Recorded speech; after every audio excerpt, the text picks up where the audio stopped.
I think so. Good morning. The time is now 9:40 and a quorum of the board is present. So the Board of Education meeting of October 13th, 2015 is called to order. First item is approval of agenda in order of priority. Are there any additional items to add or delete from the agenda from any board member? I move approval of the agenda as presented. So moved. It's been moved and supported. Any questions or comments? All in favor say aye. Aye. No, nay. Motion carries. Introduction of state board members and guests. Marilyn.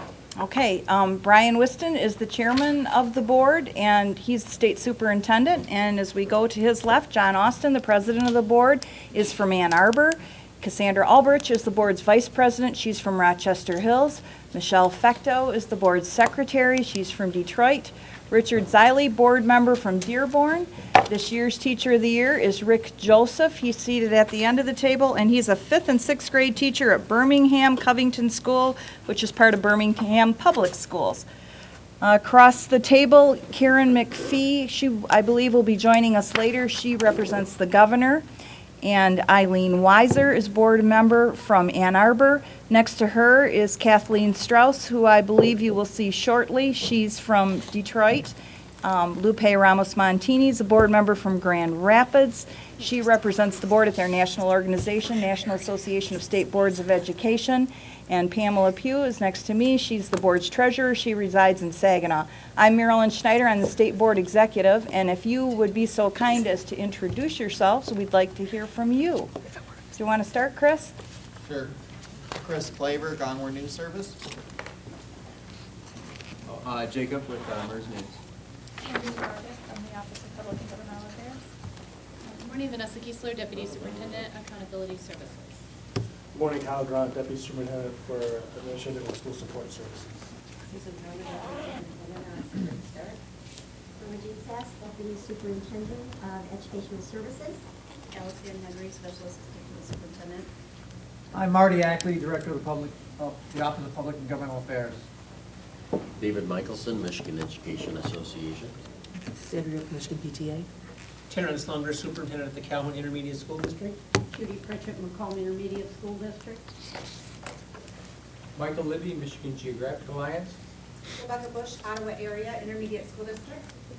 Gary Jensen, ACT, Michigan. Jason Stein, Chair of the Special Education Advisory Committee. Tony Antonelli, first. Heather Knuckles, Learning Forward, Michigan. Do we have the people out in the other room introduce themselves? Or? We probably won't be able to hear All them right. if they'd like to. All right. We'll just just wave to them them. out there. More people outside. Thank you for coming. All right, before we begin the meeting, I did want to say that we have lost two people who have given 63-plus years to education, so I want to take a moment to mention them. Becky Rocco, we received some sad news last week that Becky Rocco, Assistant Superintendent of Legislation and Education Policy for the Calhoun Intermediate School District, passed away unexpectedly from an aneurysm. Many of us knew Becky as a friend and colleague. She served over 41 years and was highly respected, and Superintendent Terrence Lunger is here as he is at every meeting. So we certainly send our condolences to the staff of Calhoun ISD and to Becky's family. Secondly, Wanda Jubb, who passed away, was a former MDE employee. Wanda was a consultant and supervisor in the school health unit from 1968 until her retirement in 1990. She was a state and national leader in health education, physical education, and coordinated school health programs. So please join me in honoring Becky and Wanda with a moment of silence.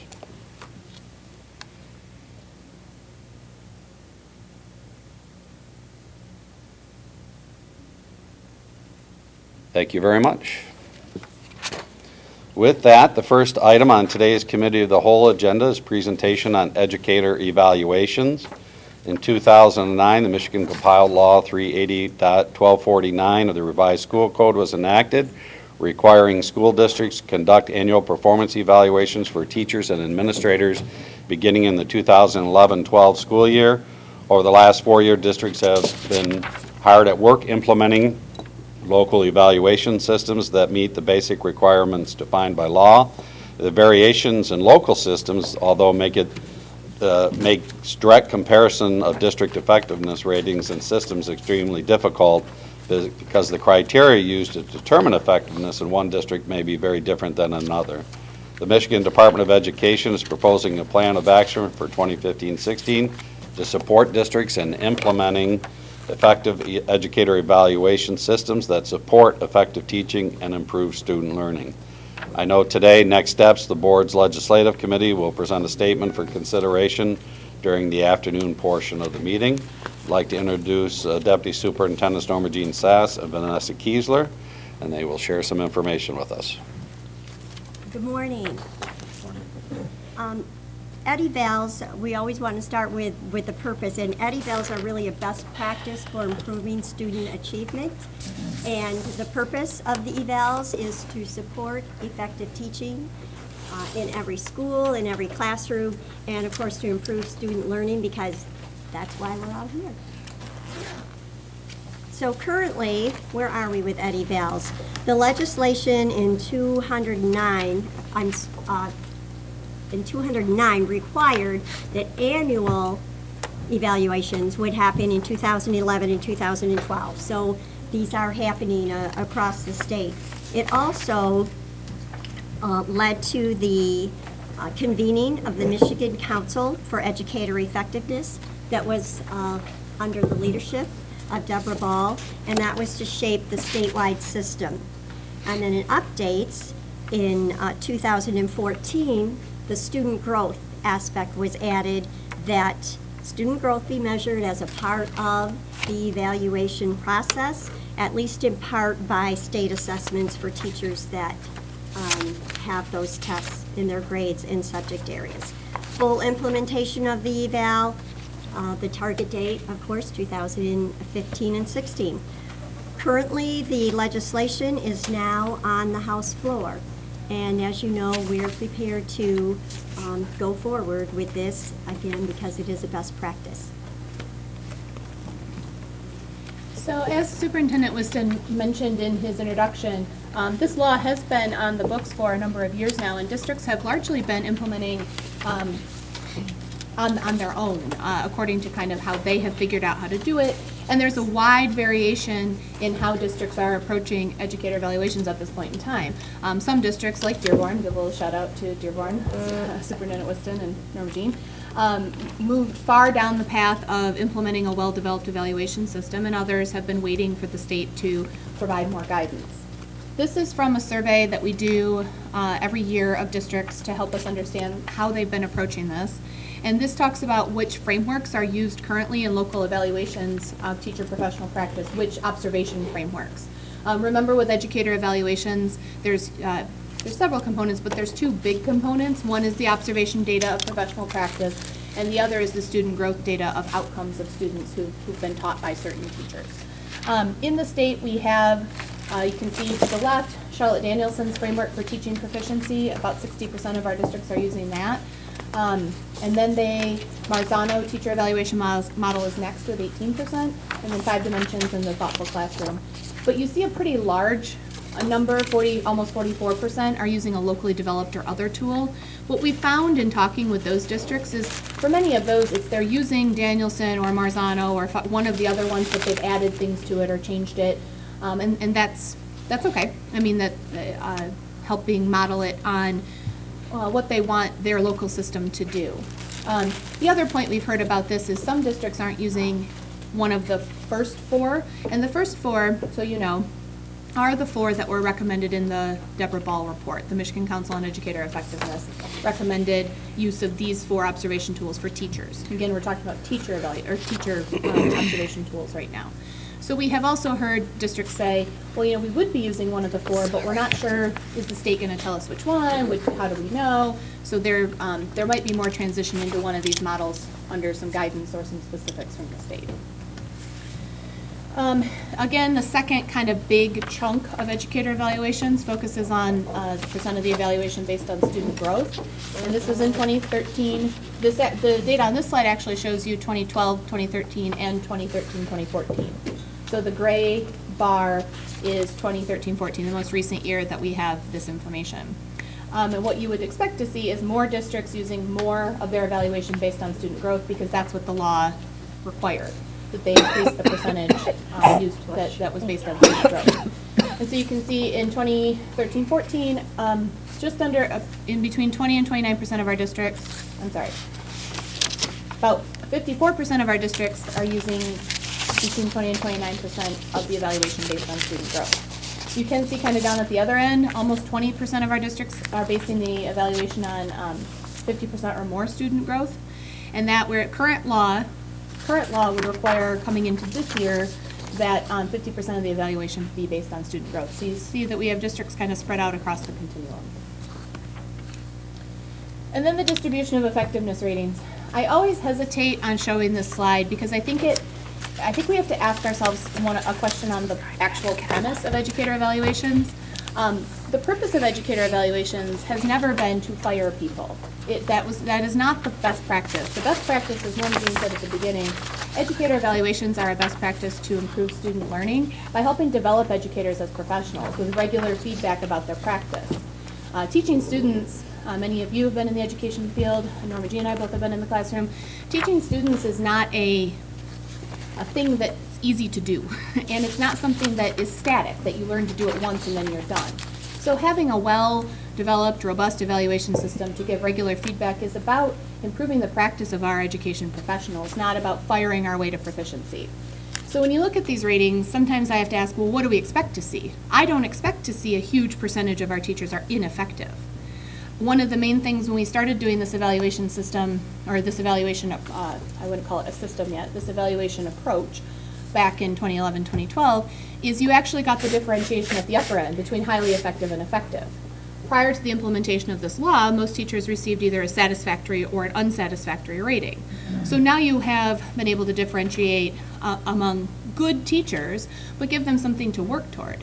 And over time, as you look, as you move across to the right across the bars, 2012, 2013, 2013, 14, you can see we have more highly effective teachers, fewer effective teachers. That would suggest to me that teachers had an opportunity to improve their practice, that they took that and were able to move up the continuum into highly effective. It also gives growth potential. And then you see about 2.3% of our teachers are minimally effective, and a very small proportion are ineffective. But again, I don't think that we would expect to see a huge number of teachers ineffective. Some small portion are ineffective and need to be strongly counseled to either improve quickly or perhaps consider a different profession. But most of Michigan's teachers are good teachers who can be better and need and deserve that development in practice. And so that's the purpose of educator evaluations. One of the things that Superintendent Whiston said when he started in July is that the department needs to be in the space of providing some guiding principles and some guidance and support to districts around this. That if this is a best practice for improving student achievement, then the department needs to be helping districts figure out how to do this more effectively. And so here's the guiding principles that sit behind what we'd like to propose as our approach to educator evaluations. Again, we can't reiterate this enough, but that educator evaluations are a best practice for improving student achievement in Michigan. In the last few years, we've sometimes gotten lost in the discussion of, well, we have to do this because of the federal government, or we have to do this because of some other reason. Really, at the end of the day, if we step back from requirements and we say, do we want Michigan teachers to receive regular professional development, regular evaluations to improve their practice to be a top 10 performing state? The answer is yes. It is a best practice. So outside of requirements or laws, this is something that will help us be a higher performing state and help our students learn more and be more competitive in a global economy. We also, another guiding principle, we need a consistent educator evaluation system focused on improving instruction and supporting educators. So the key there is a consistent system. Right now we have evaluations happening. We don't have a consistent system, and districts are largely left to figure this out on their own. The key elements to this system are consistent observation tools and practice, including, to get a little technical, inter-rater reliability. So that means every time a teacher gets rated by two different observers, they should get to about the same part. They should see the same practice. And if they're not, then somebody's probably not trained very well, or they're using the rubric differently. and you want it to be consistent, so you have good data on the teachers. One tiny sidebar, Normji and I are talking a lot today about teachers. Administrators are an important part of the system too, and I'll talk about that in a minute, but for now I'm gonna kind of keep using teachers because that's where we're focusing our efforts in this first year. We need consistent approaches to determining student growth and combining student growth with observation data to get that a final evaluation rating. And this is probably the third bullet is the biggest one. We've gotten, this discussion kind of dies on the shores of bullet 2 sometimes, but really bullet 3 is where the change happens. The integration of educator evaluations with professional learning. So you got a rating, so what? What are you going to do? How are you going to receive high quality professional learning to improve your practice? So here is our proposed plan moving forward for 2015-16. MDE will develop, will deploy, and will maintain guidance on the technical foundations of educator evaluation, which include kind of these main components. So the student growth percentiles that you get from the state summative assessments, student learning objectives, and your next presentation will delve more deeply into student learning objectives, so I won't go into that a lot here. How do you conduct those high quality observations and give that feedback to educators? And then how do you connect evaluations to professional learning? There is money in the state aid that is available for training. And so our proposed plan on the table, and again, we have been working with lots of people, the legislature, others across the state to continue to work on if something changes in terms of legislation, if something changes elsewhere, we will amend this plan. But in the absence of some of that movement, we wanted to be ready to provide some support to districts. So our plan is we would flow this money actually to ISDs to make training and support in any of the 4 recommended models from the Ball report available to all LEAs. First question there is always why ISDs instead of direct to districts. We have a couple reasons. One, we think we're late in the year already. There is that wide range, that wide spread of what people are doing, and so we need our intermediate school districts to help customize this training in a way that makes sense to the districts and partner with each other or offer the ability for districts to kind of shop across ISDs. A district that has been implementing Danielson for 5 years doesn't need to start at the beginning with a basic Danielson training. They need to focus on inter-rater reliability or some other part of practice. The other is just being able to get economies of scale and get the vendors to perhaps provide deals or things like that, not ask every district to negotiate that with the vendors directly, the vendors for the 4 models. There's been talk of why don't you, the state, just negotiate contracts with the 4 vendors, but again, we worry that's too much of a one-size-fits-all approach for this year where there's such a spread in what people are doing. This incentivizes but does not require the LEAs to choose from one of the 4 MCE recommended models. So if a district said we're using our own thing, we don't want to use one of those 4, that's fine.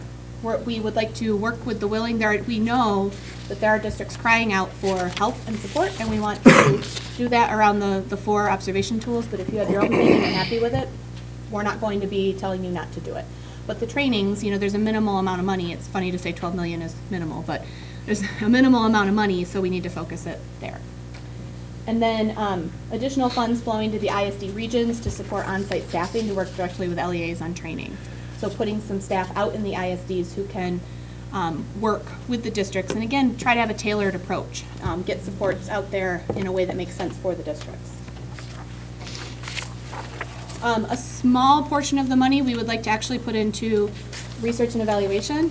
We talk a lot about being a data-driven organization, about having evidence, but often when it's time to make policy, we don't actually have that evidence or information. And there are some things that we don't know about educator evaluations that would help us be smarter moving forward. One is local barriers to implementation. So getting some of that information around what's going well and what additional supports are needed. Best practices and implementation that may be scaled. The third one is a huge one, and I said I would talk about administrator evaluations. Our plan would be to focus on getting everybody up to speed on teacher evaluations in 2015-16, again, limited time and money focus. And then in 2016-17, turn our attention to administrator evaluations. But administrator evaluations is an area that is far less well-defined in the research. It was less well-defined in the Ball report. So we'd like to spend some time this year doing policy scans of other states, looking at the actual academic research, maybe piloting a few small things so that by next year we roll out some evidence-based practice around administrator evaluations. And then looking into or piloting a study of climate and culture surveys. The Measures of Effective Teaching project funded by the Gates Foundation strongly recommends the use of student surveys, climate culture surveys, and educator evaluations. It's another piece of data. But again, kind of understanding which surveys are available now, how well they are appropriate for this plan, doing some piloting before we take it to scale. We don't always pilot things small in this state. We jump in full-fledged with everything, and then when it doesn't go as well as we want, we've wasted a lot of time and effort. So we'd like to put a little bit of this money and time into figuring out a good strategy moving forward, and then adopt something based on evidence. What is missing from this thing, I apologize, this is my fault is the student growth piece. We will also provide guidance on how to handle the student growth portion. So again, under current law, it's 50% must be based on student growth. For teachers in tested grades and subjects, there has to be some involvement of the state assessment data there.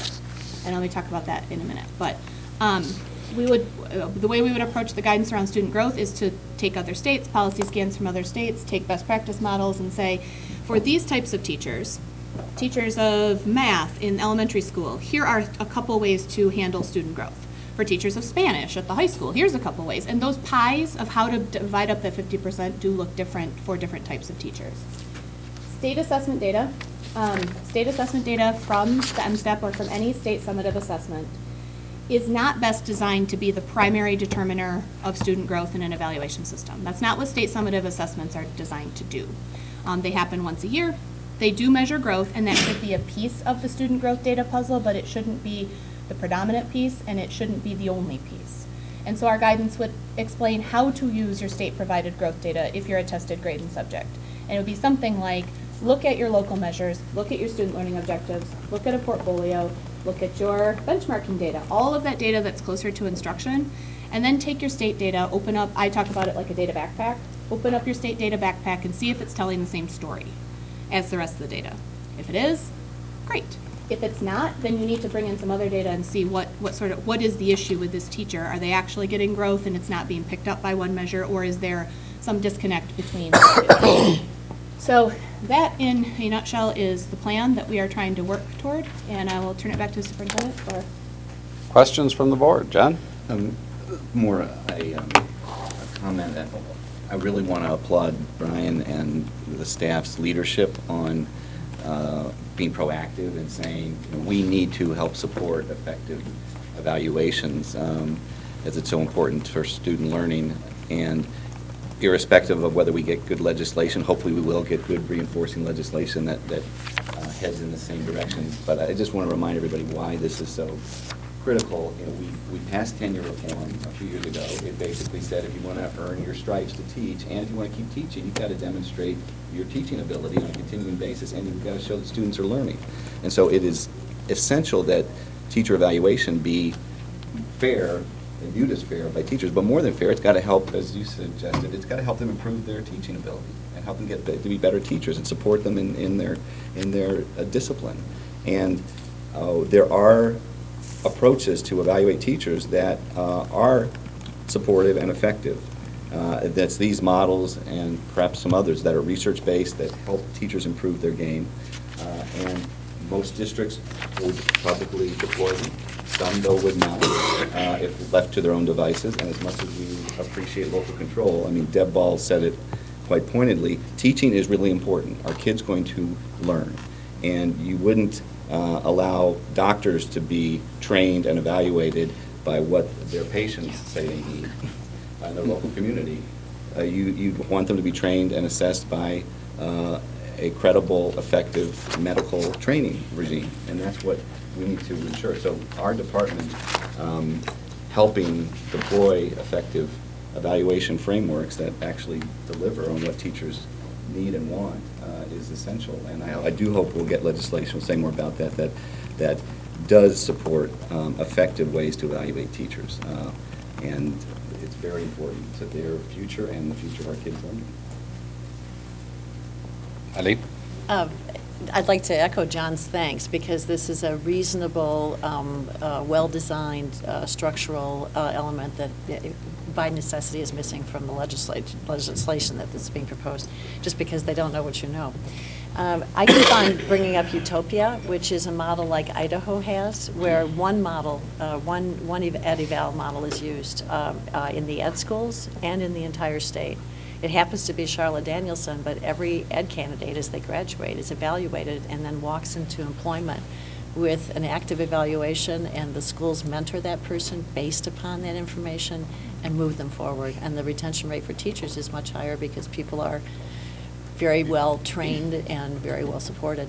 I recognize the role of local control in this issue, but I'm worried that legislation will allow people to be more balkanized, and that a teacher who struggles in one district and moves to another one will find that they're starting out from scratch. I don't think it serves the teachers as well as people are. I don't think people are thinking about that. So thank you for doing this. It's a good, consistent pattern. Michelle? I respect and appreciate the efforts to make things more consistent and research-based.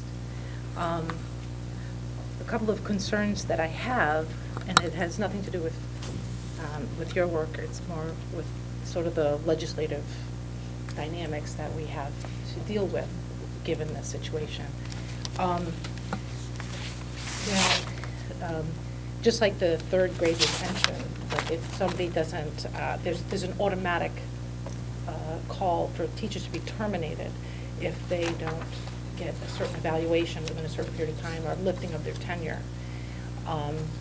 At the same time, the teachers don't really have a meaningful appeal process if it's been implemented in an unfair way. So although they can appeal to their superintendent, I do not consider that a meaningful appeal process, because it's the same regime who may have been unfair, you're appealing to them again. And although there are many really wonderful administrators, everybody is biased, and sometimes people are not always fair. So the fact that the legislature also made it a prohibited subject of bargaining, so teachers and their unions cannot grieve, cannot negotiate, cannot. So if this is being, so my concern is that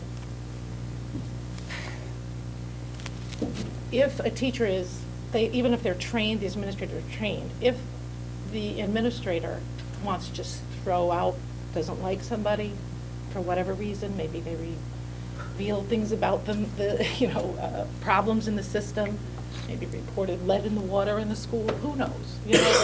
Whatever it is, maybe it's somebody who's advocating for the kids, and they become a target.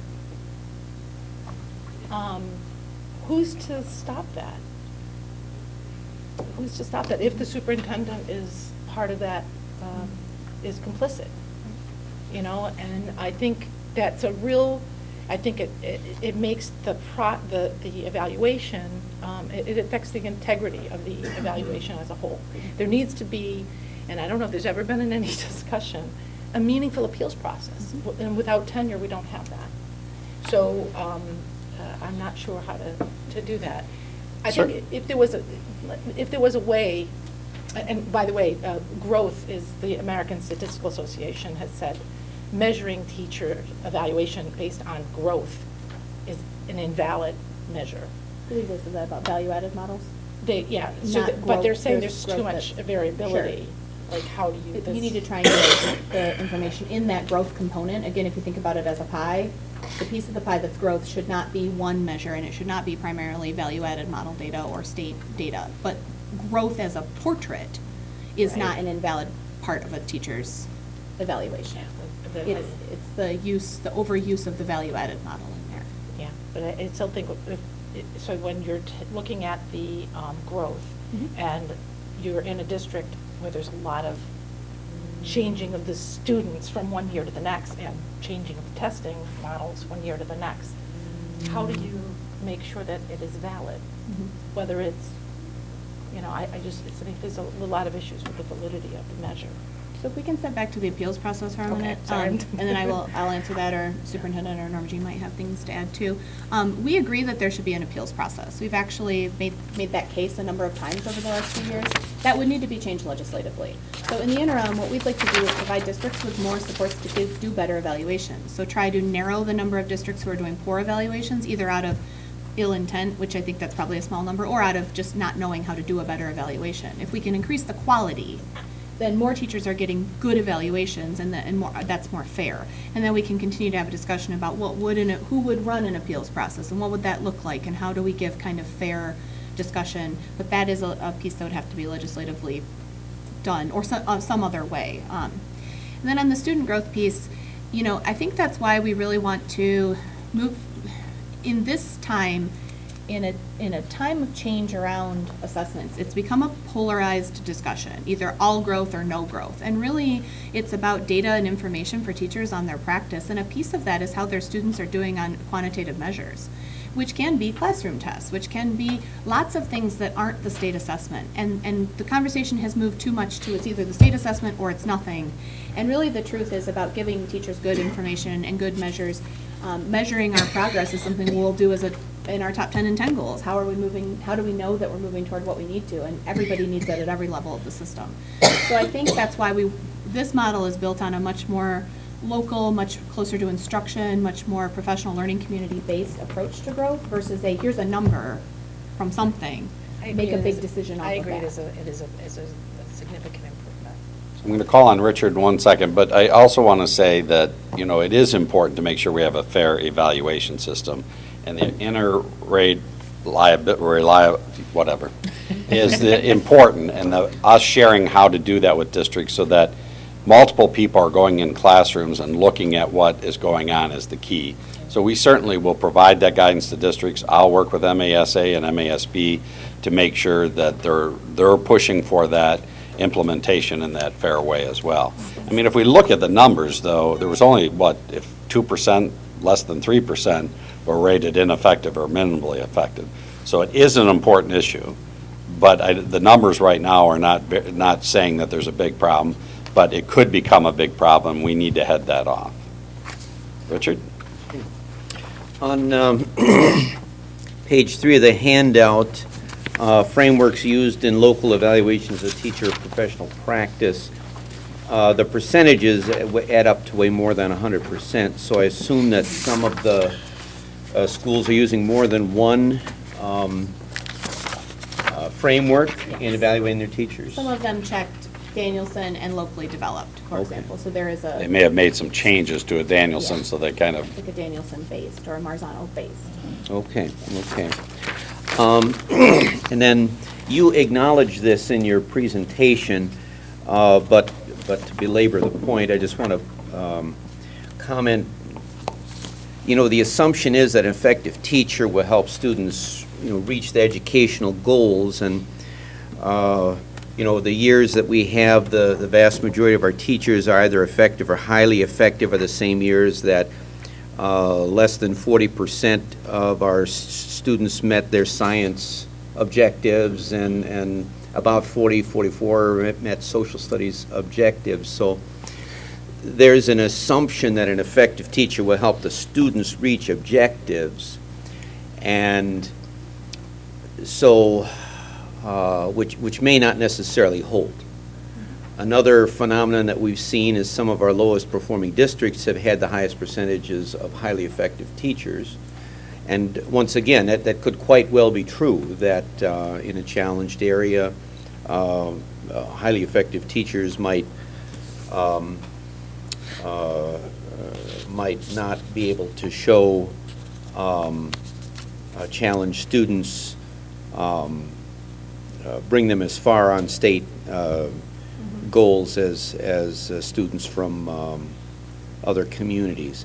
So we have to kind of identify these assumptions as we go along, and maybe discard some of them.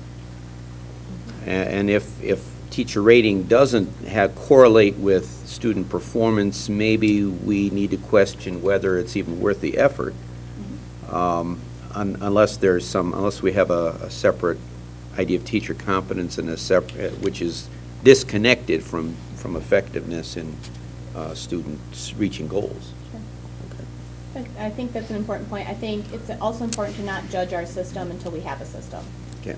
And so I think we can make a lot of improvements in the quality of these evaluations. I think we also need to have a good discussion about defining objectives in ways that are outside of proficiency on state tests. Particularly in a high poverty district, they may not be proficient on state tests. That doesn't mean they haven't made growth or significant gains haven't been made with those students in ways that aren't easily picked up by their proficient score on the science assessment. And that teachers can be very effective in those settings, even academically. I mean, I'm not saying even academically, there's ways Sure. that they could have been very effective that are not well detected by a simple correlation between percent proficient, which is very key to socioeconomic status and teacher effectiveness. So, but I think the larger point you're calling out is we need to keep an eye on whether or not this is if our assumption that this is a best practice to improve student achievement plays Yep. out at a state policy level is a good one. Yep.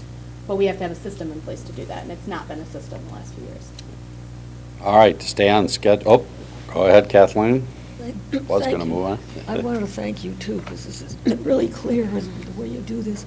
But, excuse me, I have some concern. We don't say, we just say educator evaluations are a best practice, but they have to be effective, good evaluations. I don't know if you want to put an adjective in there. I would like to put an adjective in there.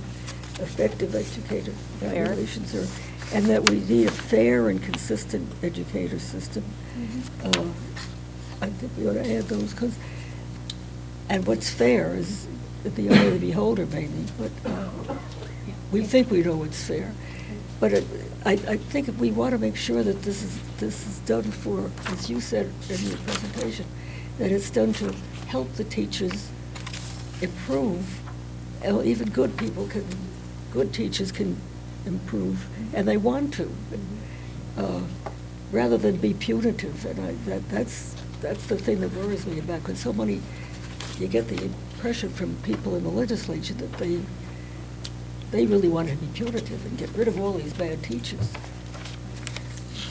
That's the danger of this, I think, and we have to, when we do the legislation, we have to be careful about that. But I agree with Eileen that I'm concerned about our letting them to pick their own, the districts pick their own system. It's not picking, even 4 are a lot, but maybe you're doing it for political reasons, but, or we're doing it for political reasons, but I'm not sure I like that decision. I think I'd rather have them all stick to the same. We have it now that they're all different. Yeah.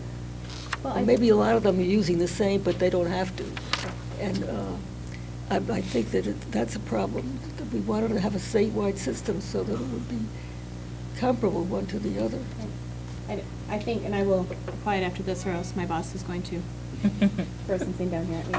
But I think if you guys think about it like a funnel, we are out here, and we want to get to here. But that's a gradual change. And so if we Okay. get to 4 from who knows what, Yeah. that's an improvement. And then we can do research and see over time and move toward more standardization.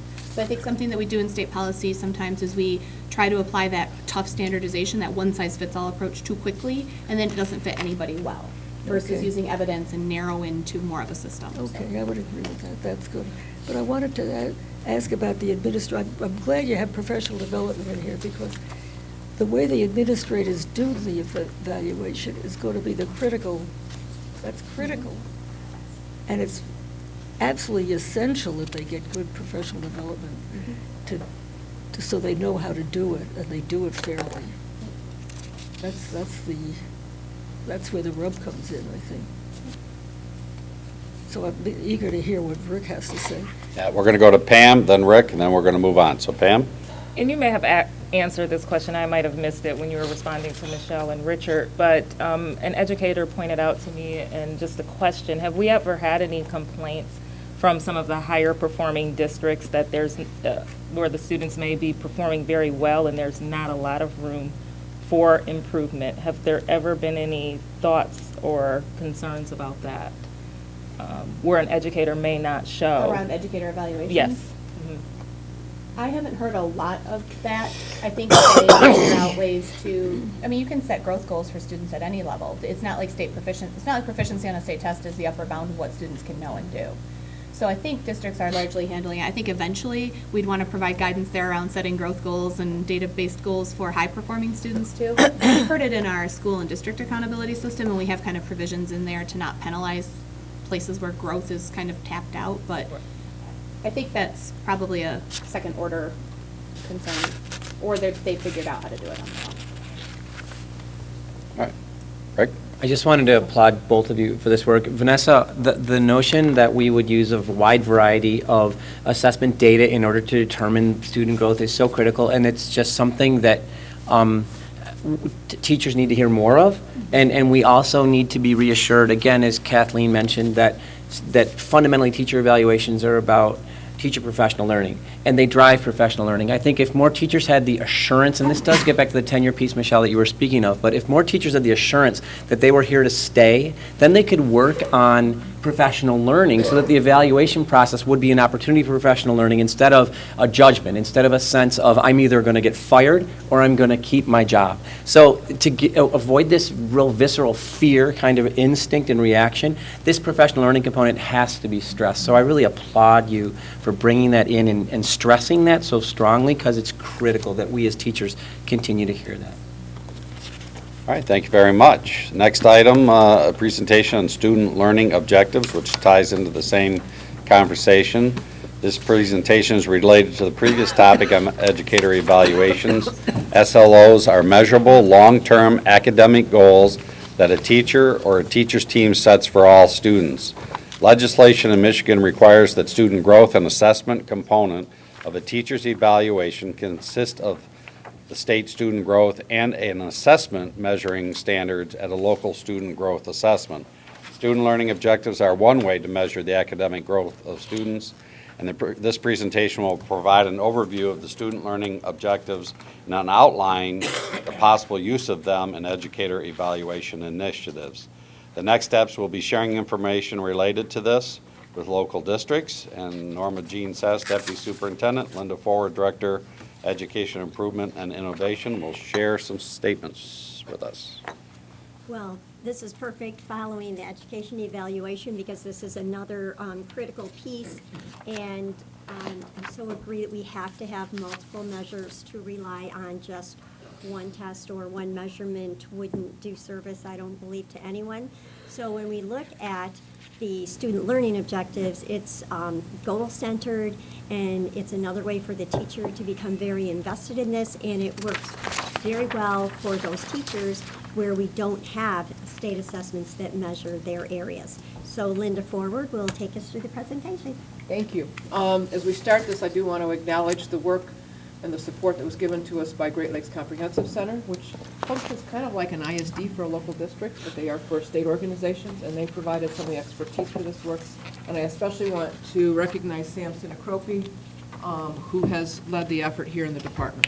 He has certainly put this together in a very nice format, and having been a teacher, an administrator, and a superintendent, he understands evaluation from all points of view, whether it be for administrators or for teachers. So I was really delighted that we could have him help us with this. Student learning objectives. I think first to set the context, you heard about them earlier in the previous conversation about another way to do look at growth, student growth. But I was a Spanish and French teacher. And early on in this whole discussion about evaluation, we had the conversation about what about untested grades and untested subjects?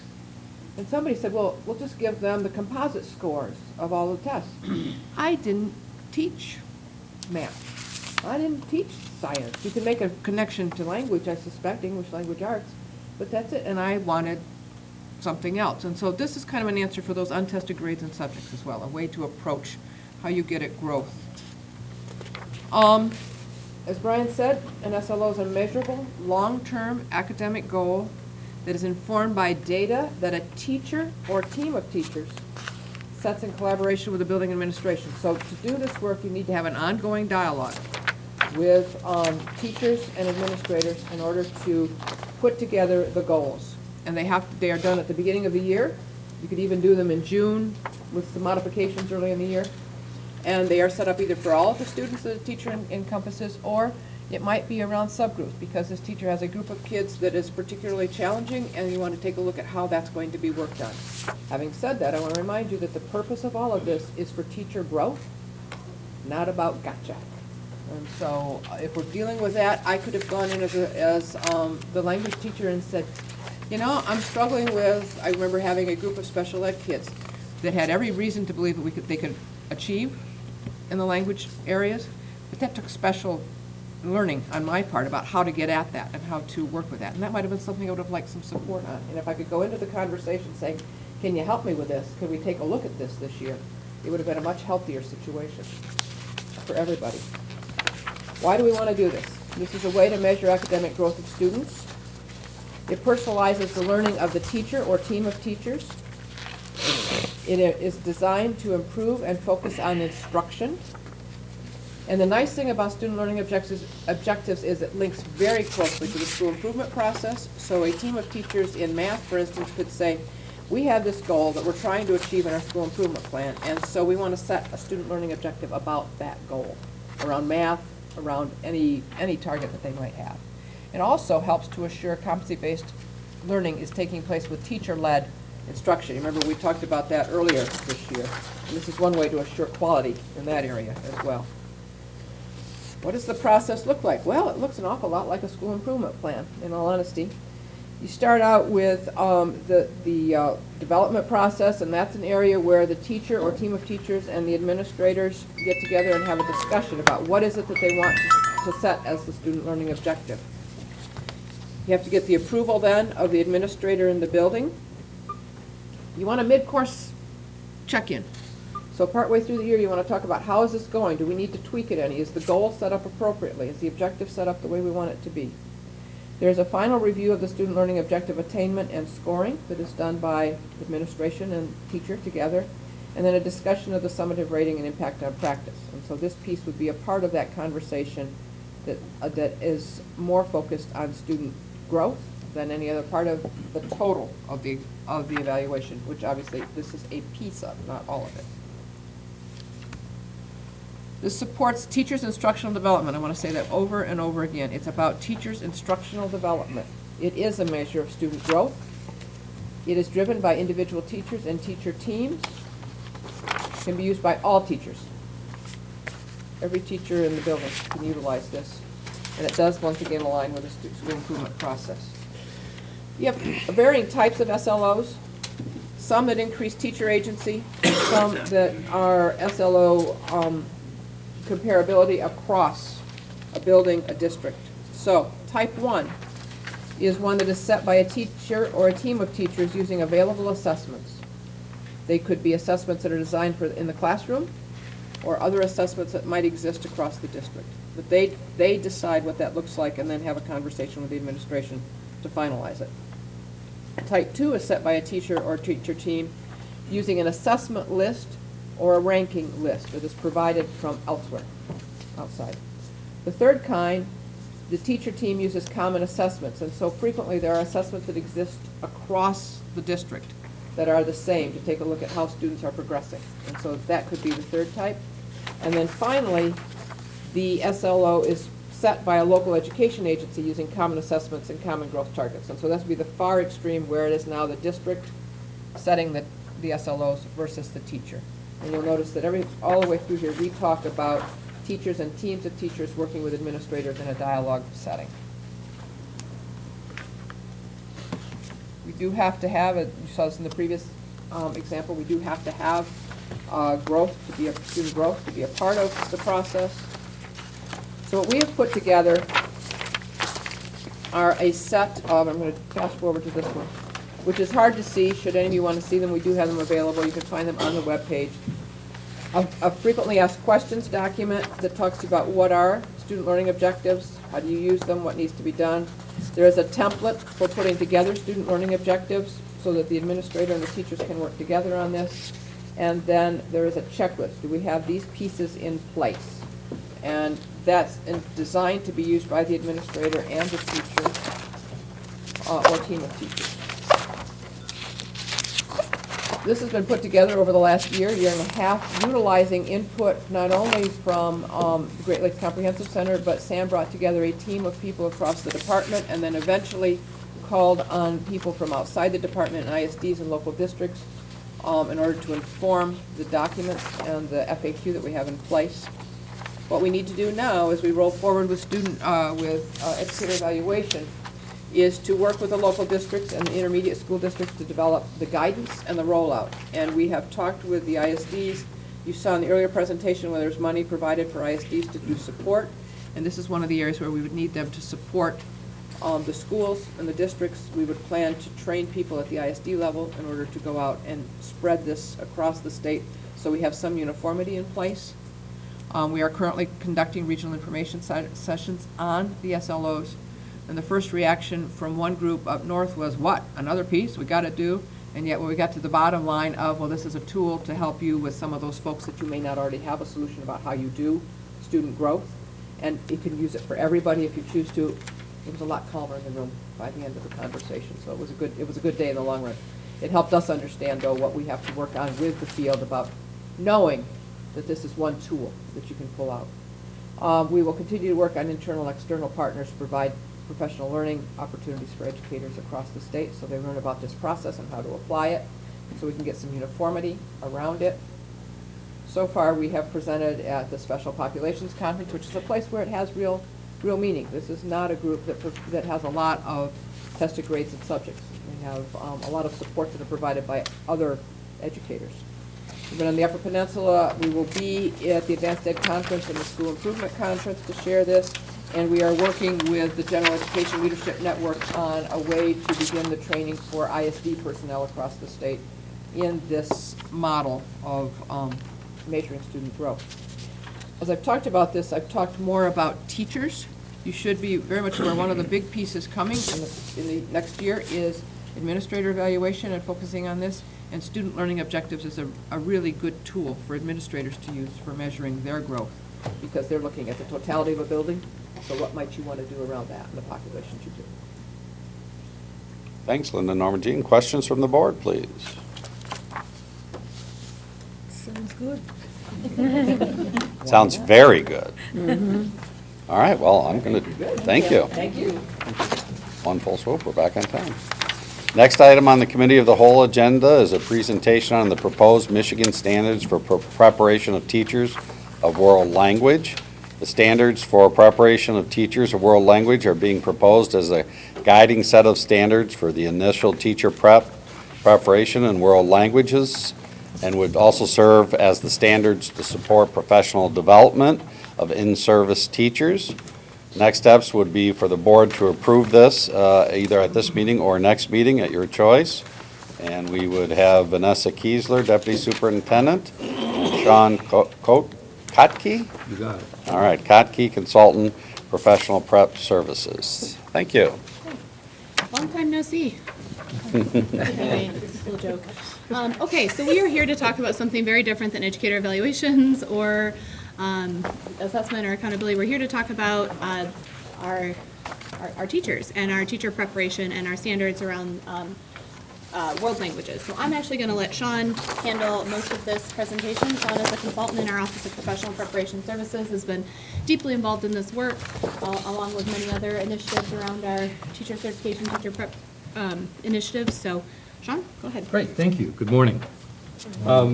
First, to set the tone, our purposes for a world language teacher preparation standards. Why do we have these in the first place? One, to establish a shared vision for the knowledge and skills that entry-level teachers should have in the area of world languages and what they should be able to do. To guide our educator preparation institutions in their program development and assessment. And then to support those institutions as they seek national recognition and accreditation.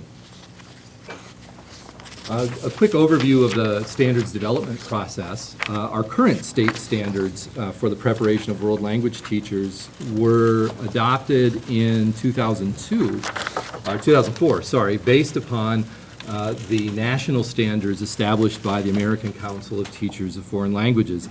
Those were established in 2002.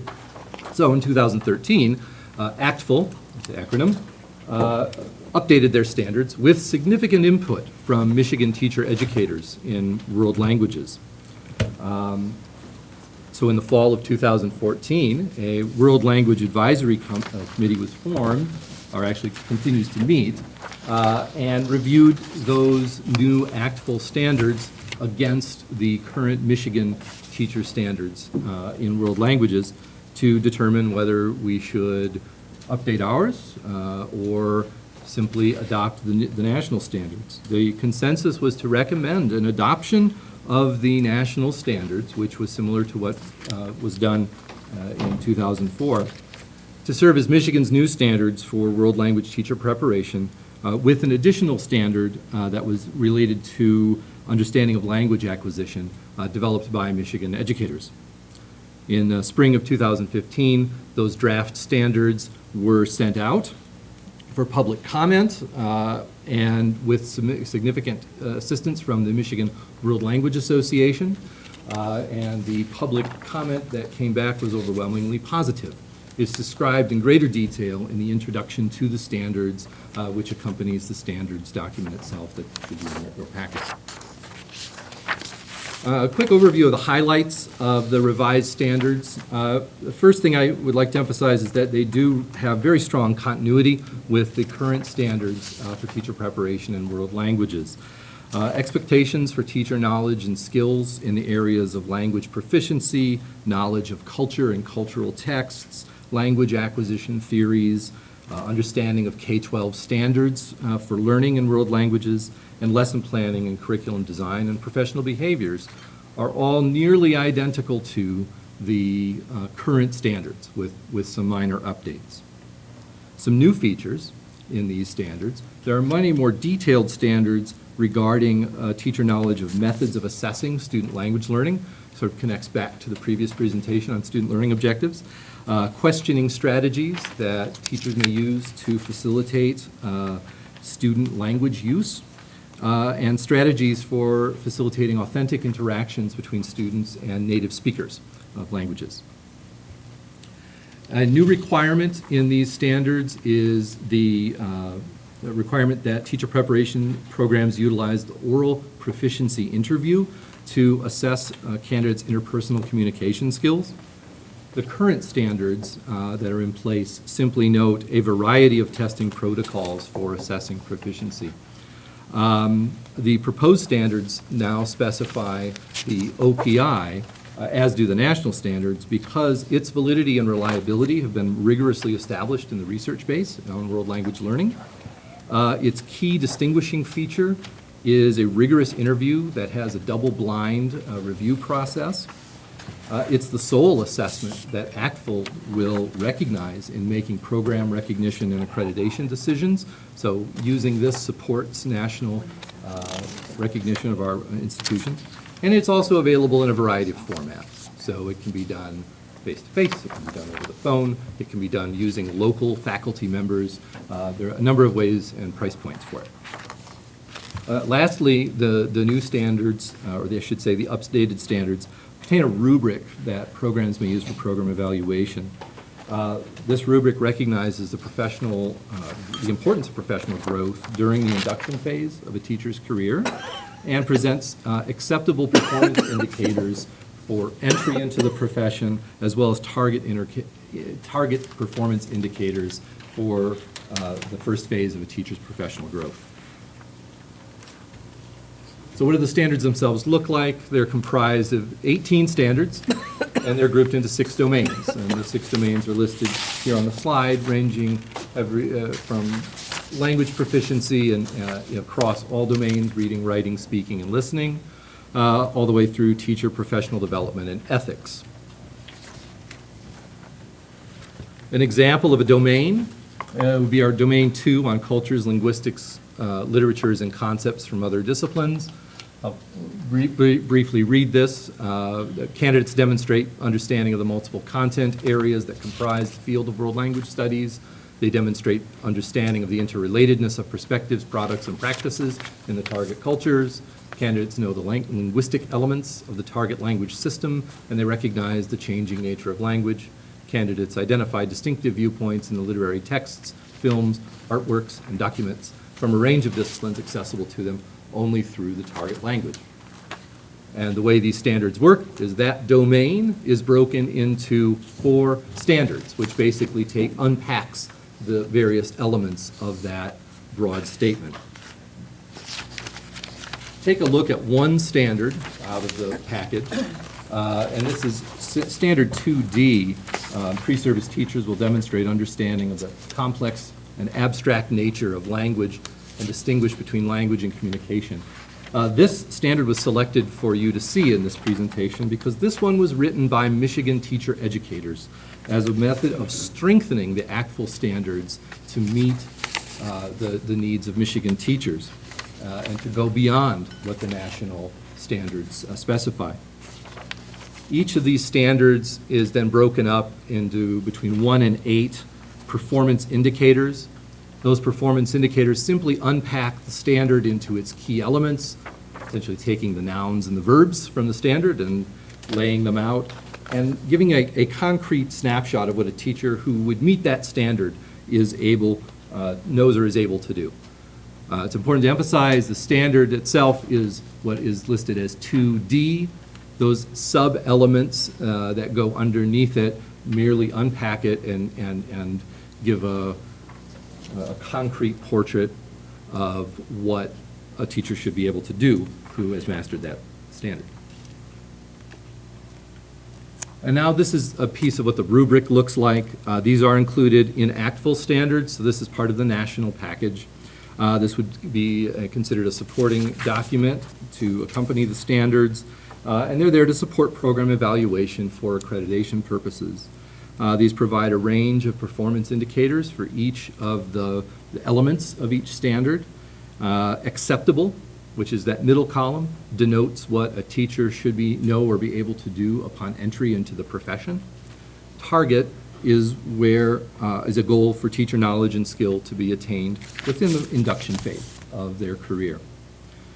These are included to support program evaluation, self-evaluation, for purposes of accreditation, and to guide programs into supporting their graduates' professional development. And we end with a recommendation. Office of Professional Preparation Services recommends adoption of the revised standards for the preparation of teachers of world languages. This is in order to guide initial teacher preparation as well as ongoing professional learning. Thank you. Questions? Cassandra, please. Yes, thank you for this. I just want to ask a quick question because the words national standards are so weighted these days. Can you explain what that means, who developed them, who uses them? Kind of talk a little Sure. more about that. Yeah. The American Council for Teachers of Foreign Language is the equivalent professional organization, so an independent body. This is not a federal government, but a professional body such as National Council of Teachers of English, the National Council for Social Studies, National Council of Teachers of Mathematics. This is for the world language community. And this was developed by its members and its leadership, the national standards. What do they use them for? They use them for developing program recognition, program accreditation. So it becomes a competitive advantage for a teacher preparation institution to simply to say our world language programs are accredited by ACTFL. And that's what they are. And they're also developed to give some guidance to state standards. As we have a requirement that all of our programs achieve national accreditation through CAPE. CAPE and ACTFL work together in the development of these standards. So programs that can demonstrate that their candidates meet these standards at the acceptable level will have a much easier time with CAPE in demonstrating their candidate knowledge. Like with standards all over the place in Michigan right now, the board, has full authority over standards adoption for Michigan. And so these are Michigan standards. We could change them, modify them, drop, add with full authority for our teachers.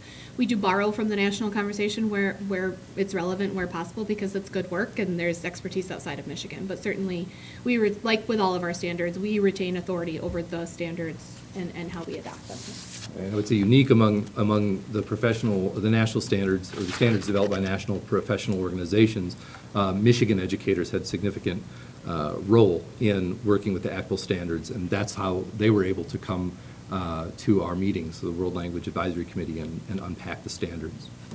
Going to Richard, then Lupe, and then Kathleen. I was curious, world language, does that include teachers of Latin? Yes, it does. Does it include teachers of like American Sign Language? Yes, to an extent, yes. The standards overlap. Obviously, an oral proficiency interview with American Sign Language is not possible, but there are equivalent assessments. Okay. Lupe, and then Kathleen. Well, estoy muy contenta por esta presentación. Oh, wait a minute, Aaron. I'm thrilled to listen to this presentation. I was thinking about this topic this last week, and I was going to bring it up in the next meeting. And so I think you heard my thoughts. But anyway, I am thrilled that we have standards for languages. I often think that our country is so backward in languages because the Europeans know 3, 4, 5 languages, and we just know one. So I feel really accomplished, and I feel like a two-persons. I know some French, but not enough to say that I'm trilingual, but I'm certainly bilingual. And I think when I see that people can only speak one language, when we have this muscle here in the back of our head that is designed specifically for languages, is how nature made us, and we can only speak one language. I have problems with that. But I don't hold anything against anyone. But our students, what is the graduation requirement for languages? Is it what? 2 credits. 2 credits. And by legislative fiat, legislation enacted last year, one of those credits can be substituted through a program of study in CTE, and there are other methods. So that diminishes the importance of languages right there. And these languages occur in high school. They don't start in elementary? Yes, they do. Yeah, they do. There's an encouragement within that legislation. It's up to local control in the school district. And so there are school districts that are very smart in our state, because I know in Forest Hills, they teach Chinese immersion and in Spanish immersion to kindergartners and up. And I know East Grand Rapids has a Spanish immersion program too. So there's some school districts that get it and doing the right thing. So I really appreciate this presentation. Thank you. We'll go to Kathleen, then Eileen. Thank you. These are really demanding, very high expectation standards. And you have to be really good teaching I call them a foreign language. But incidentally, Detroit has Spanish and French and German and Chinese, Japanese immersion programs as well. That's very good. Yeah. Detroit is doing some things that people don't know. But well, you need to tell us, Kathy. Well, I'm telling you. Yes. You're telling us. But I was impressed that if they're in an immersion program, that they have to be certified or get the what do you call certificate? The ability, the certificate to teach K-12, K-6 or 6-12 in the content of the subject that they're teaching, as well as French or Spanish. Yes. They have to be certified. What is that? Endorsed, that's the word I'm thinking of. They have to get that endorsement as well. They can't just go into a classroom and teach. When there's an immersion program, they have to be able to teach everything. Yeah, That's correct, In right? fact, in immersion programs have an even more rigorous standard than this Mhm. Yes. for their teachers with higher proficiency levels. Right. Current standards are listed as superior, which is the highest level Right. of the ACTFL scale. I was really impressed by the demands that are put on those teachers. But I wanted to ask a question that you probably, what's the allophone? It's in 2B, acceptable performance indicators, candidates and NFA phonemes and allophones. I hadn't heard that word before. Is that the way you pronounce it? Yeah, that is correct. I know you're challenging my knowledge from linguistics, which has been a little bit further back. But yeah, that is part of the phonetic system of language. Allophone? Yeah. Could we follow up with We you can follow on up. that? Pardon me? Could we follow up with you on that? Neither Yeah. Sean or I are Thank you, linguistic because I- experts. Like right at the top. As New much to as me. standards, but we can. But I wanted to point figure out, out what that is. we, the state board, years ago, when we were doing the high school graduation requirements, we added the requirement for foreign Foreign language. language. It was not proposed by the governor or anybody else who added that, so. And we I feel- recall we- Mary Ann McGuire was uniquely Mary Ann McGuire was the strong on one that. And we jumped on it, we all agreed, and we agree with you, because it's very important, especially in today's one world. All right, Eileen, please. I wanted to ask how different these are from previous standards in pedagogical rules, instructional techniques, repetition versus competence, student assessment. And if they're as different as I think they are, how will existing teachers, if ever, be touched by these new rules? Will they be required for license renewal, professional development, professional learning? That's an excellent question. Those areas of assessment, questioning strategies, and opportunities for interpersonal communications with native speakers are heightened components. The current standards don't have a whole lot on those three areas. That's not to say that educator preparation institutions haven't been addressing those things, because the consensus of the field is that's important. How will they do this? Well, including this rubric, which says here's where they should be at the entry level, and then here's where they should be at the induction level, will support our educator preparation institutions in developing some meaningful and relevant professional development for those current teachers who have not graduated under these standards. But schools can, I'm sorry if I can do No, a you- follow-up. Schools are able to choose their own educator professional learning opportunities. So again. You could develop something along those lines. Right, but how does the system work in all areas when we dramatically change requirements for a content area to make sure that teachers who are already in the field learn that? So I think you're shifting over to a larger question that I think the top 10 and 10 goals will give us a really good opportunity to handle is how do we, what is the continuity between pre-service training or pre-placement training and professional learning? And how do we understand how these all fit together? And who's responsible for all of that professional development? And how do we keep it aligned? And unto what goals? So ostensibly districts are offering lots of training on lots of things. Are they training on this? How do you deliver it? Is it through a content area? Michigan does not have a well-defined delivery mechanism for professional learning, a centralized professional learning mechanism now.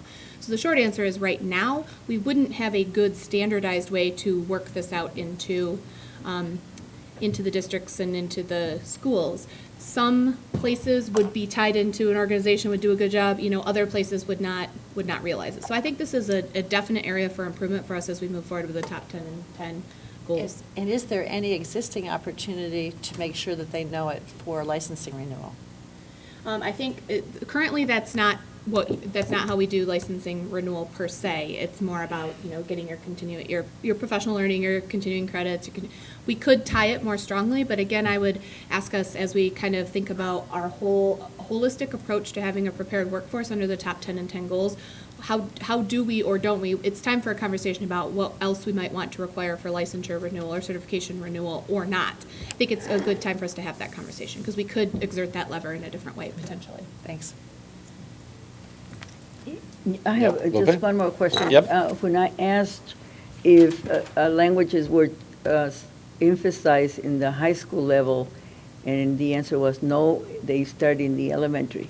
So if I go into the internet and I look up MDE and world languages, I will get what all the information that I need that will indicate that it starts, where it starts and what they do.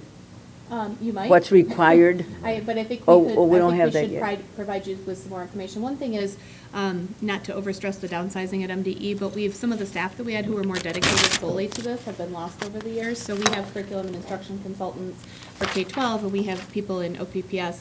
So we'll get you more information on how it is, but it's not that it's not emphasized in the high school, it is, but there's flexibility in the law that allows and incentivizes or encourages you to think about it in the early grades. And the superintendent's talked about it as something he's interested in potentially going forward as one of our top 10 and 10. Yeah, I'm going to make him bilingual. Oh, better start. All right, thank you very much. Thank you. Our next, It's just us again. Would you like me just to go?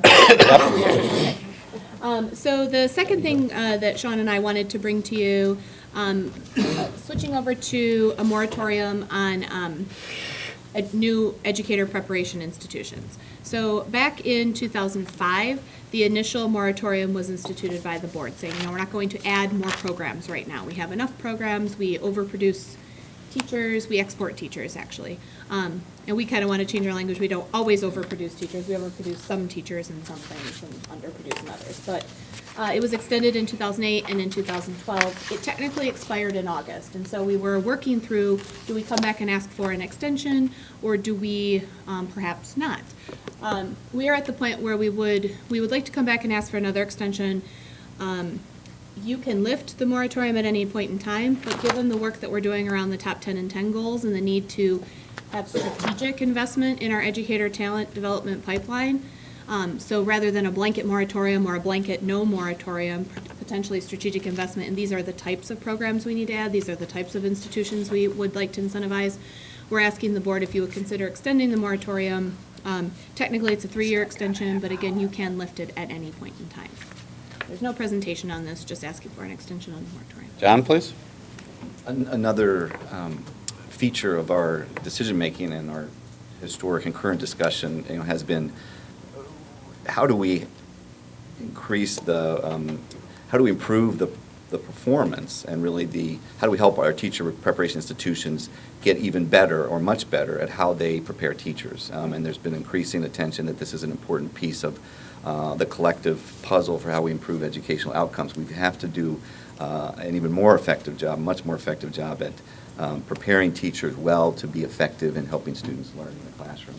And we were having a series of sort of new entrants into the teacher preparation work, institutions coming to us, and we were all engaged in trying to manage the quality, and some were having some issues as they began to get started. And I think just to remind each other, part of this reason we said let's have a moratorium is let's focus on helping our teacher preparation institutions we've got be much more effective at what they're doing, and we've got a lot of great teacher preparation institutions. Let's focus on how we help them educate really, really effective teachers, and let's focus on that versus opening up a lot of new institutions that we'll have to manage and support to be successful. So that was just another reason, if I recall, why it makes sense to do this, including we have all sorts of great teacher preparation institutions, and we should help them deliver the goods, which are so important.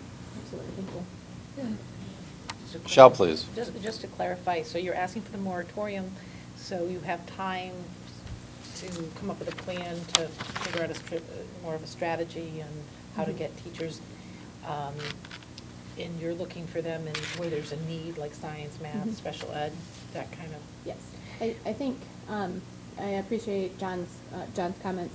I think the reasons that we put the moratorium in place originally still stand, needing to focus improvement on the 34 institutions we have. I think, though, the caveat I put on it is I could see us coming back to the board within the next 6 months to a year and saying, we'd like to lift the moratorium in these strategic ways because they're an identified need in our top 10 and 10 goals. So, Is part of this need, because we're trying to get ways to actually attract people in those areas to that profession, because what they're saying is an oversupply of teachers, but there's also, I think, a dynamic where people are looking to go out of state because they perceive it as a better place to work.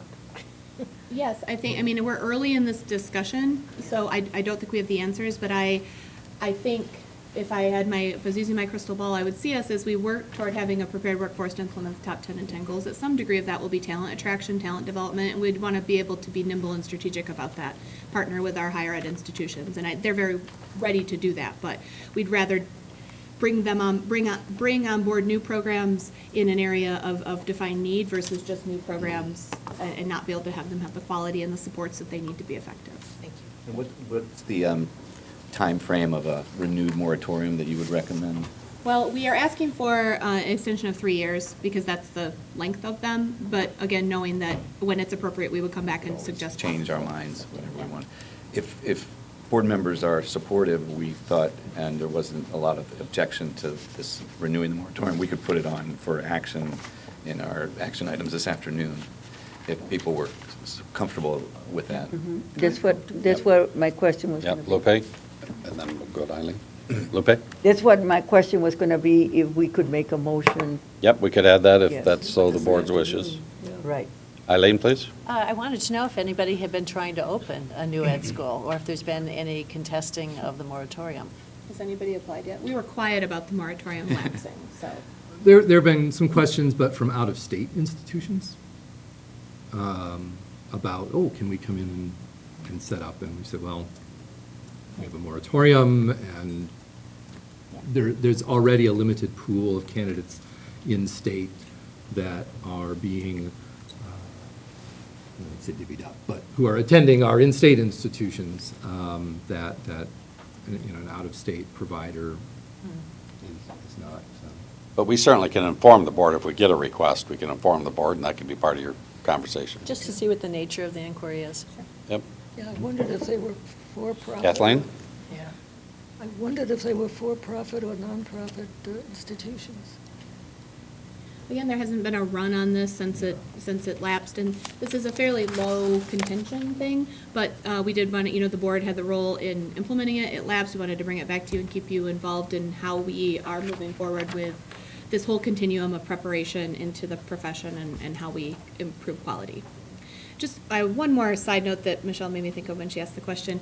I don't know if the board knows this, but Michigan teacher candidates are highly sought after in other states. So other states will see our staff at national conferences and say, oh, please keep on producing them. We love them. We need them in X state, Y state, which is good. That's a good positive star in Michigan's crown, I think. But we'd like those people also, we'd probably like to leverage that talent within our state, knowing that we have areas of need. So that's why we are an overproducer, but there are still areas, geographic areas are struggling to staff, content areas, and so we want to be, that needs to be a big part of our strategic plan going forward. Richard, please? My only concern with the moratorium is that we might be discouraging folks from investing in a program in Michigan, and in particular for specified things. For example, a Catholic order might be interested in establishing a training program which has to be accredited, but primarily to serve a particular philosophy of Catholic schools or something like that. And but you're saying that if an application interest, then you'd share it with us. Mm-hmm. Okay. Yeah, we'll make it very clear. If someone does apply, we will provide that to the board so you can have that conversation. And we have existing programs that actually meet those very specific needs, Sure. so. All right, thank you very much. Thank you.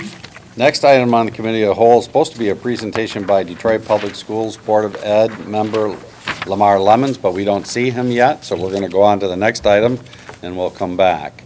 Next item on the committee of the whole agenda is discussion regarding criteria for the grant programs. Does anyone have any questions from staff regarding the 7 listed criteria that we can either answer for you now or get answers to you before you vote?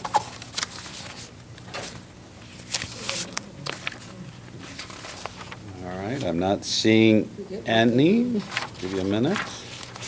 John, do you want to do your report? Sure. Item G requires people who aren't here, I would imagine. Correct. Do we need to jump into, we don't have to jump into our formal meeting. I'm happy to give my report. Well, one, thanks Brian and all for participating, everybody out there for participating in our discussions and sharing ideas about what we need to do to advance learning and become a top 10, and I would say let's shoot for top 5, state again, in education performance. And I think we're obviously going to be spending some time, continue to invite perspective, talking to each other and Brian about what are the kind of priorities that we see as most powerful to improve learning outcomes in Michigan. Our process, as you all know, will be to do that over the next couple of months. Have that inform our strategic plan, what things we can contribute to directly, what we can focus on ourselves as a board and a department, and Brian, but also continue to articulate those priorities and try to be persuasive and engage with the governor and the legislature and all of the stakeholders in education around the most important directions and changes and ways we can lift achievement and see if we can all rally around some of those priorities as we develop them. And so appreciate the participation and importance of that work. And we do have a lot of work to do, meaning our performance is flagging other states who are running by us, and we need to name and advance the major strategies, and we've been talking about some of them today around how do we help great teachers teach effectively that really make a difference in moving the needle for learning and outcomes. Also, I want to say thank you to Karen and the governor's team for engaging with the board members and the superintendent and discussing the ideas for what the Detroit future plans are prior to your all's sharing those publicly in the near future. The chance to talk issues and to share ideas and to provide perspective and input is very much appreciated and important. And so I think we all of us have a real strong interest in seeing improved performance and learning for all of the public schools that serve Detroit kids, and bring some predictability and stability to the financing of same. And hopefully we can begin to return political accountability to the voters of Detroit, citizens of Detroit, to manage their learning. And so I hope we'll be eager to publicly discuss those plans and hopefully support good plans that can help make a difference in those schools. And there's many other communities that we need to then turn additional attention to, but we got a lot of work to do first. I really want to thank not just Eileen, but all the board members and Brian and the staff. The process of engagement around the proposed standards. Maybe we talked about world language standards, which are a little less perhaps controversial sometimes than some of the topics in science and social studies.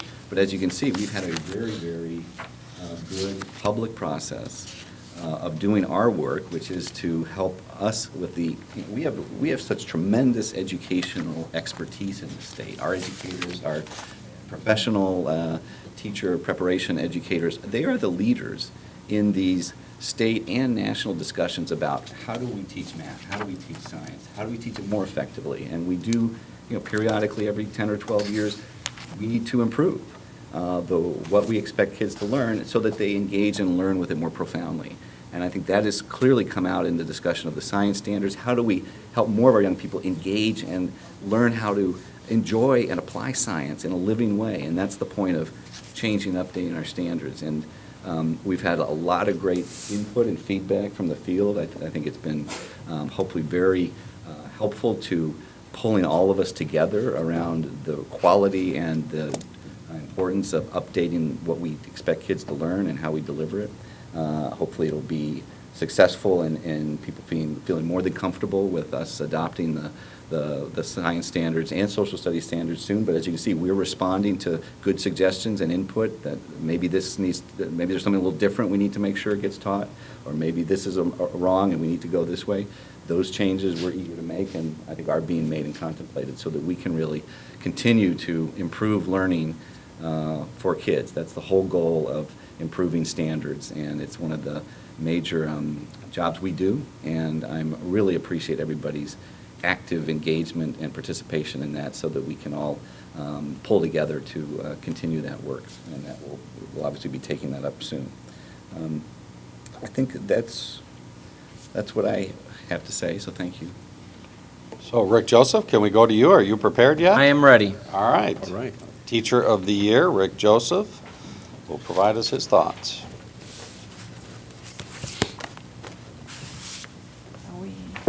I have a presentation. Is it accessible?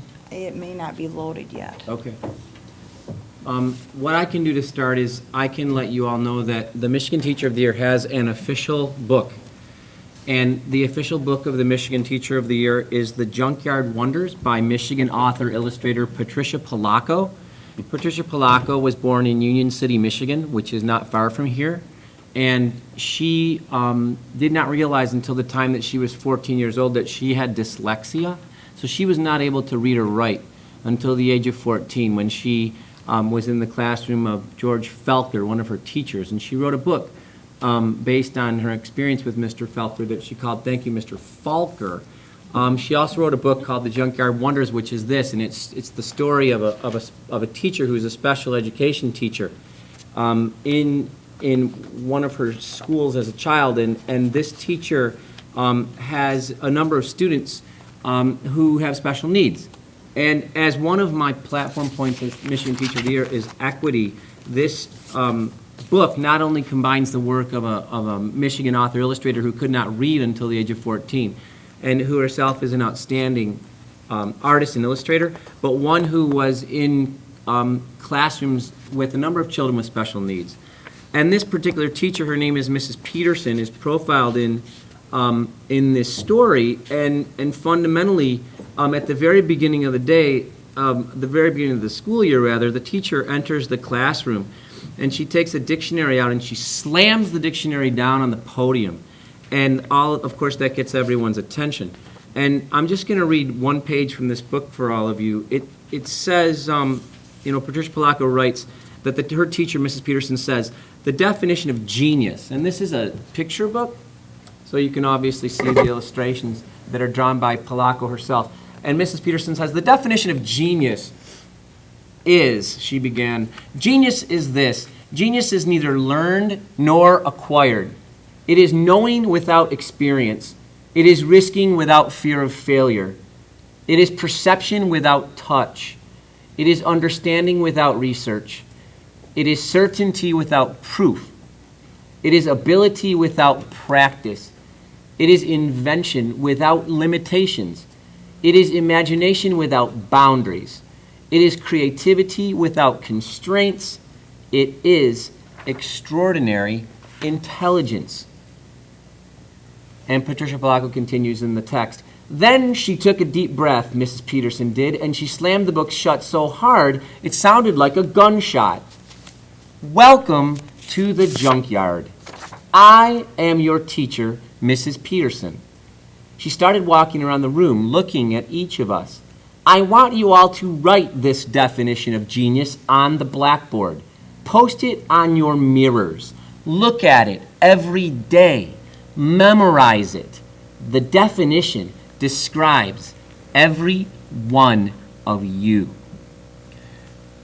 The story continues on to profile this event in the school where there's a child who finds an old model airplane which they fix up, and then they eventually fly. And then at the end of the book, it talks about what happened with all these kids who were in this special education classroom, and the boy who wound up making and flying this airplane became a rocket scientist for NASA.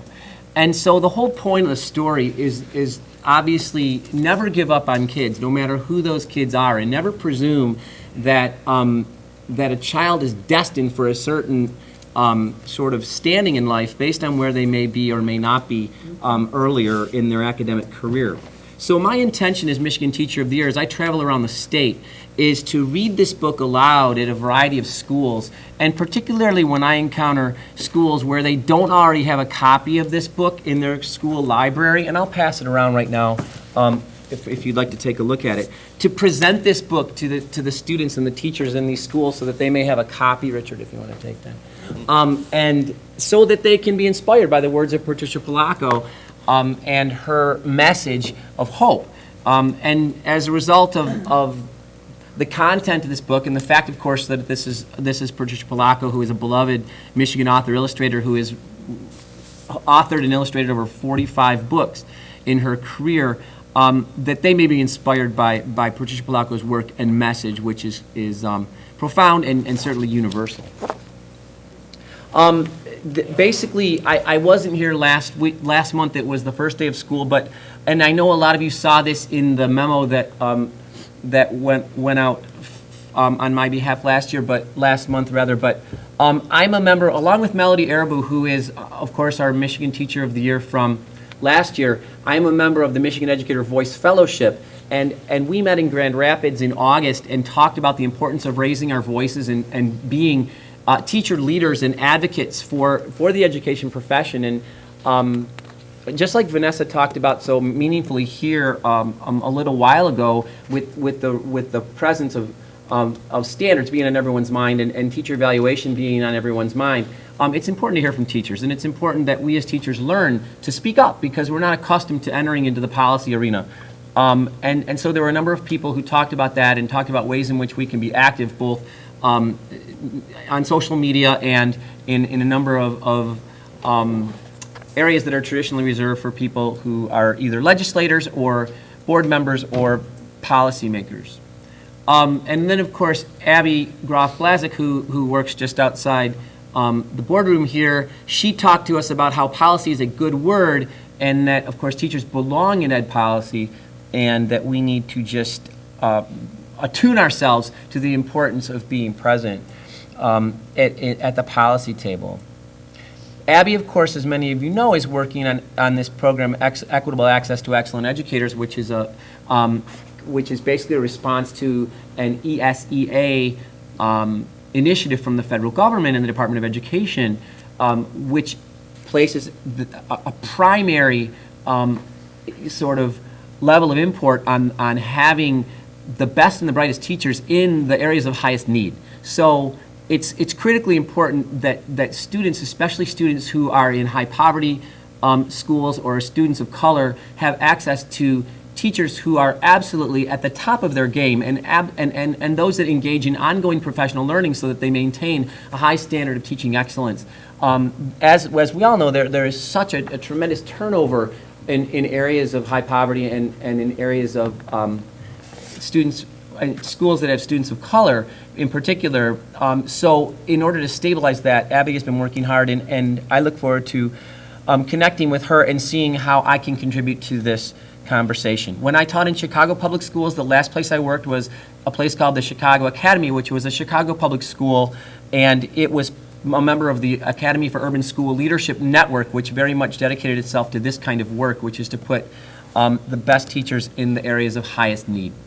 The MEMIC blog is something that I engage in at least once a month, and I've written a few pieces already, and you can follow my writing there on the MEMIC blog. There's, of course, an introduction, and then there is there are a number of blogs each month that articulate my experiences. This one has to do with articulating my voice, which is what I just talked about in the wake of the work with the Michigan Educator Voice Fellowship. Also, there was a video that was created by a number of outstanding Michigan teachers. Bill Cecil, who's a former Michigan Teacher of the Year, came up with the idea that we ought to create a video. And so what we did is there were a group of us that came together at DeWitt High School back in August, and we created a video that was used in a number of school districts to roll out the importance of teachers articulating their voices and serving as change agents in their local districts and around the state. In addition to blogging, of course, let's take a look. I have had the opportunity to create this. I want to play a bit of this for you. See this? Unmute it.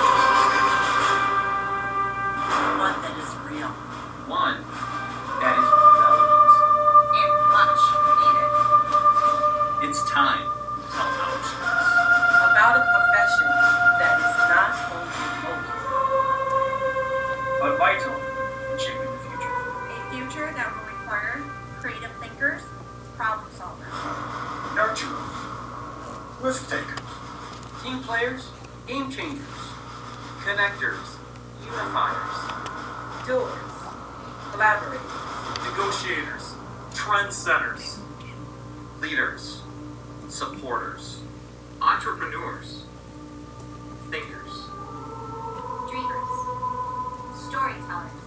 because we can't lose sight of why we do what we do. And so a number of us played this video. It's at back-to-school events in our respective districts as a way of reminding teachers of the important role that they play, not only every day in schools with their students, but with colleagues and with community members throughout the state. And it was very well received. People really appreciated the opportunity to celebrate what they do and how they do it. As you can see, there's the Junkyard Wonders right there by Patricia Polacco, the official book of the Michigan Teacher of the Year 2016.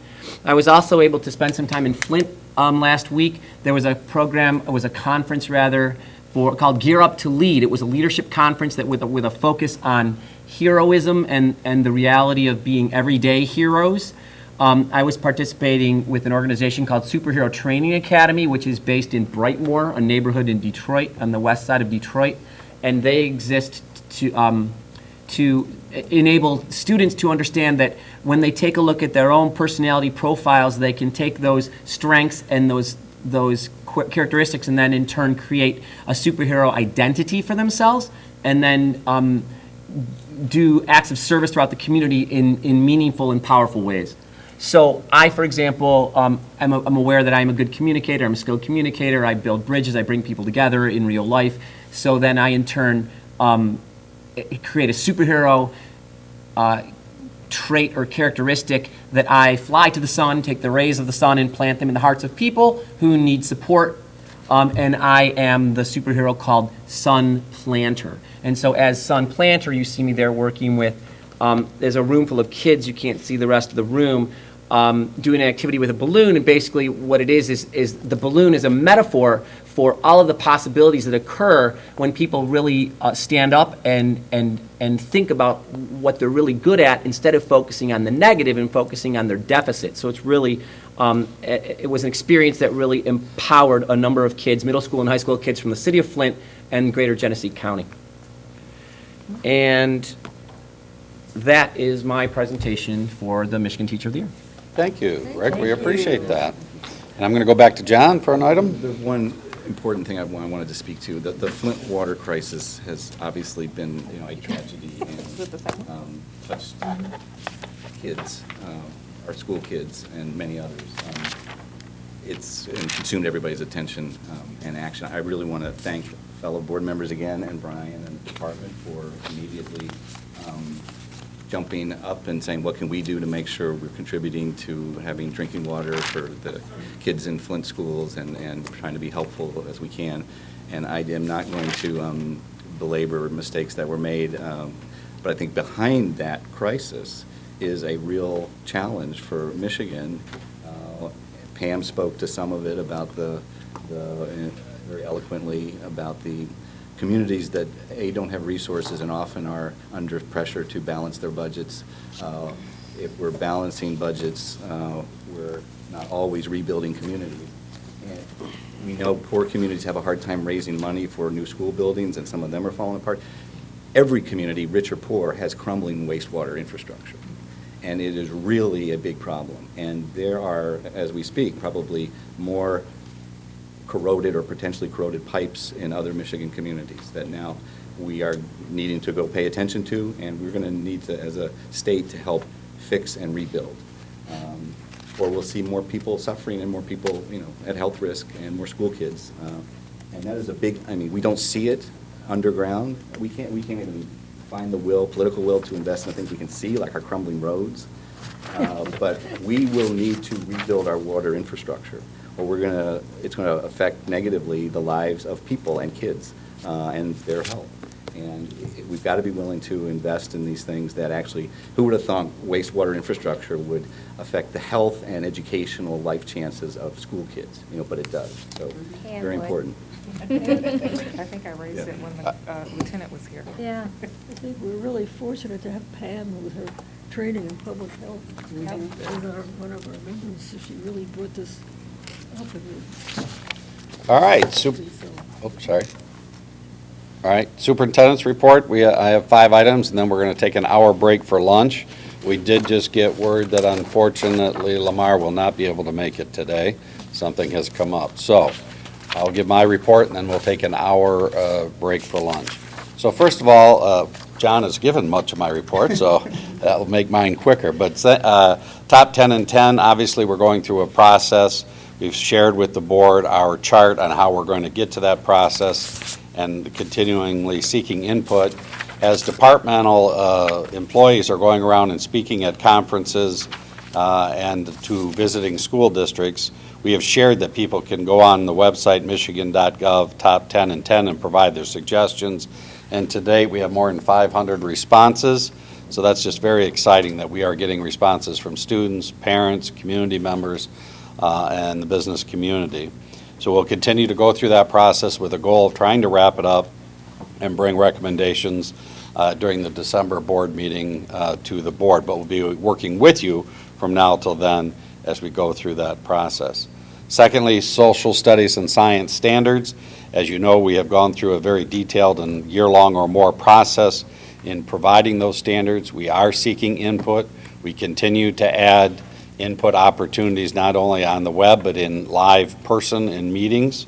Stephen Best and all of our team are doing a great job providing those opportunities. We are getting a lot of input. Because of that, the science standards are probably going to be ready for adoption at your next November board meeting. But social studies we're continuing to work on, and we'll continue to have input, and we'll continue to make changes. And because there's so many changes, once we get the document, we're going to want to go back out and give people an opportunity to see those changes. So it will be at least January before we're ready to come forward with social studies standards, and that's if everything goes smoothly between now and then. I will say there is a lot of misinformation out there about standards, and we have created a Q&A website and myth website as part of that so people can see the rumors that are being spread about things that are in there that aren't, or things that we took out that we did not. So I encourage people to continue to be open-minded and continue to look at what we're trying to accomplish. But I do, as John said, congratulate the team for having a very detailed process and just a wonderful opportunity around this state for people to continue to provide input into the standards. Number 3, right outside the room, you'll see a map, and you'll see nearly 300 pins in that map, and that's where we're scheduled to do visits as a department. The superintendent, deputy superintendent, and directors are visiting school districts. You'll see it's quite impressive when you look at it on the map. And so far, those visits have gone very well. The purpose of the visits really is to say that, we want to be a customer service agency that provides support to teachers and administrators for success in the classroom. What can we do to help you be successful? And what best practices do you have that we can share with others? And we like to highlight those. And quite frankly, if there's tough conversations that need to be made around how the schools are performing, we're having those conversations as well. But overall, the visits are very positive and very supportive, and I think it's just a wonderful opportunity to get departmental employees into school districts and seeing how the things we're doing and they're doing are impacting the classroom. So I'd encourage everyone to take a look at that map. Number 4, my 4th item I want to talk about is, as I informed the board, we have created 4 committees. One, looking at school finances. Second one, looking at how we provide assessments at a state and local level, and how do we marry those assessments so we can continue to get what teachers need to drive instruction and what we get to hold schools accountable, but how do we do it in a way that's more aligned and in a way that can save districts time and money and spend more time on the curriculum. And the third committee is accountability. What are parents looking at when they are looking at school districts, and how do we build an accountability system around that? Those committees will begin their work this week and next, and those committees are wide open. Anyone can serve on them. Anyone who is asked to is being put on the committees, and we're hoping that we'll drive towards consensus on recommendations that we can bring to the board. The fourth committee, teacher prep, institutions, and how we're preparing our teachers, that one's on hold till we can get these other three and the top 10 and 10 moving forward. But certainly the teacher prep will be an important conversation. So if you have any input to those four committees or know of anybody that wants to serve on them, please let me know, and we will make sure they have that opportunity. Fifth and final item is the water that John mentioned. We are working very closely with several departments in the state through the governor's office to provide support to Flint. We are making sure that they have the appropriate amount of water in bottles. We are working with providers to provide that to them. We have been working with the Sodexo, who provides their food service as well, and we're working with the feds on some requirements to make sure that they have the flexibility they need to meet the conditions. So right now, we are working closely with those departments on a plan that not only impacts Flint, but does impact other school districts around the state, and making sure that we have quality water in all of our districts. As John said, this is an important issue, and the pipes that these systems are can be 50, 100 years old, and so it's going to be quite an issue for us moving forward.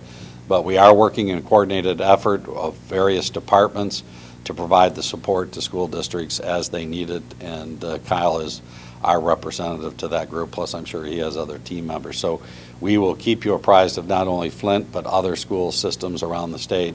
As we get that information, we will be sharing it. So with that, I believe it is 11:30. We will adjourn for 1 hour for lunch. We will come back at 12:30.